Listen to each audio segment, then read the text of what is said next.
Hi everyone.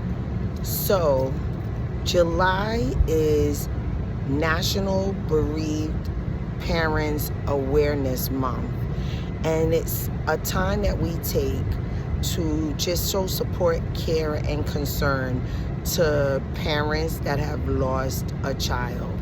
And so I wanted to use it as an opportunity because I do share my story when I'm doing conferences and events, but I've never really just got intimate and just like told you guys my story about my losses, right? So let's start a little bit from the beginning.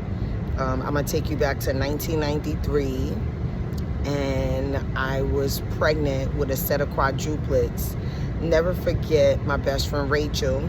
She was with me at the doctor's office, and the doctor was like, "Oh, you're 4." And I was like, 4? I'm not 4 months pregnant. I can only be like a month. I just missed the period, right? And he was like, "No, you're having 4 babies." And me and her just bust out laughing. We were rolling all on the floor like, what? And at that moment, this like just the amazingness of that whole, just thinking about, I'm pregnant, but I'm not just pregnant. I'm having 4 babies, right? And immediately I was high risk because of my history, and 4 babies being multiples being high risk anyway. I had to go in the hospital, and thus started my journey to having the boys. Yes, 4 boys. Found out down the road that I was pregnant with quadruplets boys, 2 sets of identical twins, and it was just like the best thing ever. I was so happy. You couldn't tell me I was about to have them in the NBA. I had my own little basketball team, and I was just like extremely, extremely, extremely happy. Then down the road, as the pregnancy moved forward, the complications just began to be too much. And for reasons that I'm not ready to go into it right now, I lost the boys. And that was one of the hardest things I ever went through. But it was also a thing that there were people that were like, "Oh, well, you didn't want to have all them babies, so you should be happy. Like, that was the best thing that ever happened to you." And I was like, okay. And then I just, at that time, felt ashamed. The toxic positivity just really made me feel ashamed. And I said to myself, like, why am I even doing this? Like, why am I upset that the baby didn't make it, the babies?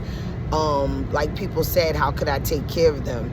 What would that be like? So at that time, I never really mourned them. I just tucked that away and continued on with life as I knew it.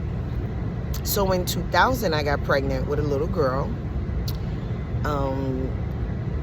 I was having 1 baby, and I was so confident that I wouldn't have a loss.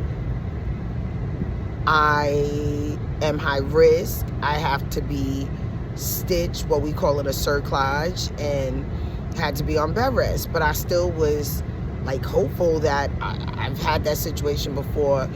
The baby has come out healthy, and I have kids post losing the boys. So as that pregnancy progressed, I then began to have complications. My water broke early,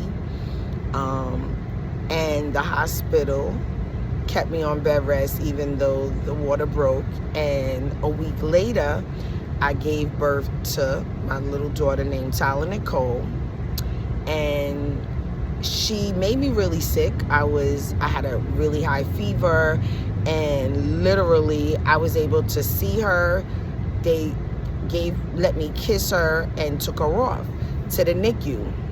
And so with her being in NICU, I'm recovering in the room, had a amazing, terribly high fever and complications.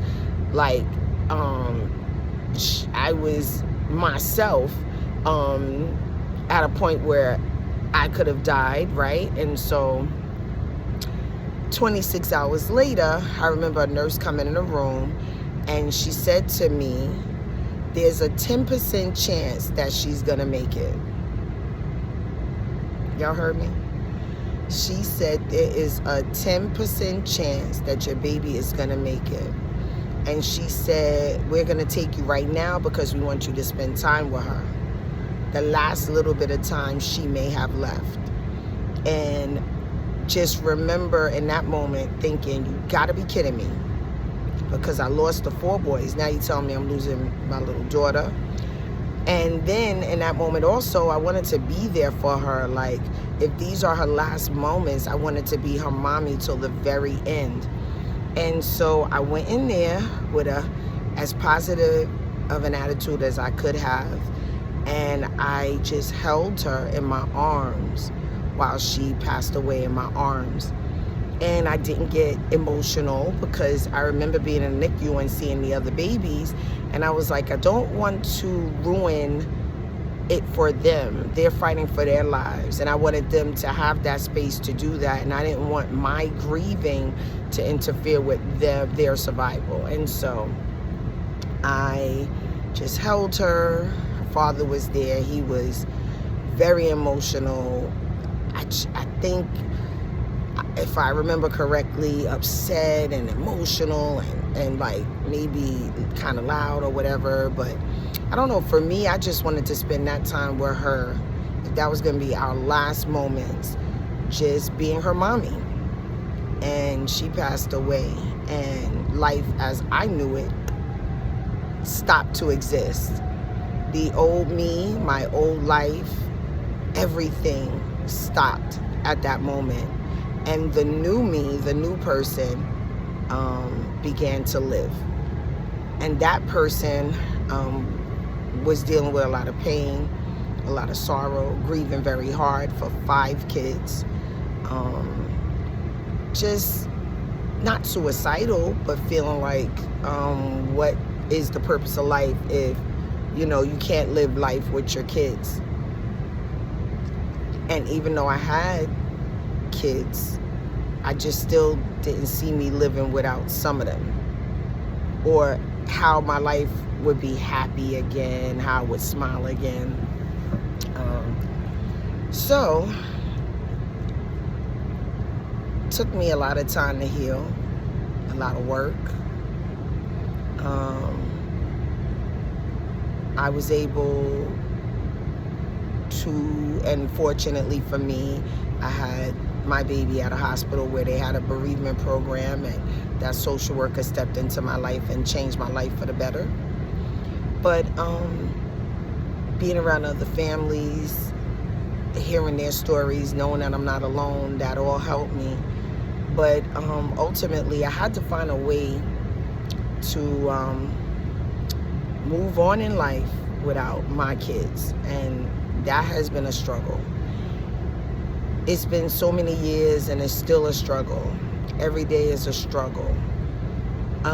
Since so much time has gone by, it is easier now, right? So maybe 7 days out of the week, 5 days I'm kind of good, and then 2 days I'm not, right? But I don't show it because I know that I have a purpose and I have work to do to help other families. So that's ultimately my goal as well. I know I'm not looking at the camera as much, but this is making me so nervous. But anyway,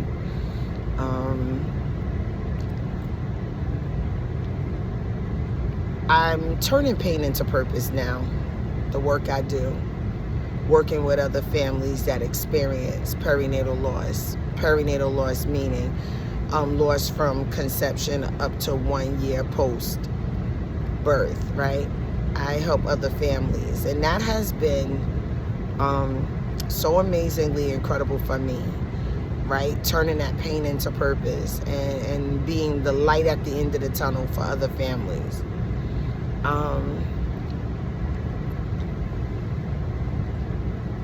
My little girl name was Tyler Nicole. My 4 boys, their names were Dominick, Donovan, Devin, and Derrick. And it's until recently I couldn't even say the boys' names. I just couldn't do it. It was too much. But as you see, I said it like a pro this time. And now what I do is I don't think about them in terms of what I lost. I think about them in terms of what I gained. You know, I was pregnant with them all those months, and then like Tyler, I had her for 26 hours, you know, and I've just learned that sometimes you got to be grateful for what you have and not look at it from the point of view of what you lost, and understanding that time, and this is the one last thing, because I don't know, I don't want to get emotional and start crying. So time, right? We're all given a set amount of time. Some of us live to be 100, right? There are others that live to be 1 month. In my daughter's case, she lived 1 day. In the boys' case, they were passing away as I was giving birth to one. One was passing away, right? So they barely got any time on this planet. So time is something that we all don't have, and maybe don't have a lot of, but it's what we do with that time. And so I always want to remember me just having them for that short amount of time, and what they've done for me, and how they've come into my life, and how they've allowed me to be so happy and living with purpose. And being a mom is one of the most amazing things. I have 5 kids. I love my 5 kids to pieces. I love being a mom from when I had my first daughter, looking at her and giving birth to her. Oh man, because I was a person that didn't want kids in the beginning. Growing up, I was like, I have no kids. I'm gonna be doing music. I'm gonna be dancing. I'm gonna be doing this. And then all of a sudden, I gave birth to my daughter, and it was the best thing I ever did. And then I just kept having them. And so I'm still a mom. I was a mom of 10. I'm still a mom of 10, right? And they existed, they lived. And so they live inside of me, and they give me the fuel that I need on my bad days. They give me the fuel to go through this life and do the work I do. I just can't explain it. And so I don't think I could say anymore, because I don't want to be on here crying. I try now to talk about them without crying, right? Because for a long time I couldn't talk about them and without the tears just flowing. And now I'm able to talk about them and not cry. So, you know, progress. And I want to, if my family and friends see this, because I don't know who's going to see this, but I want to thank my family and friends, and people that understand my plight and what I've gone through. Your prayers and everything help me every day. And to anybody in my situation, right? Grieving the loss of a child is one of the hardest things you're gonna do in your life. I've lost my parents, and losing my kids, I just can't explain it. It was just something different. Maybe because we don't expect our kids to pass away before we do. So anybody that's in that situation, what I want you to do is, it's gonna take time, just time. In the interim, take care of yourself, keep your mental up, right? And just remember what your children meant to you. And just remember you are still a mom. And just, you know, keep the faith. I came a long way, and you will too. Remember, there's 5 stages of grief. Now, I don't want to go into that now. But those stages are interchangeable, and some days you might be in denial, then you might be in anger, you might go back to denial, but just know at some point you will feel better. I ain't saying right away, because I don't know, it took me years. It took me a good 2 years to feel better.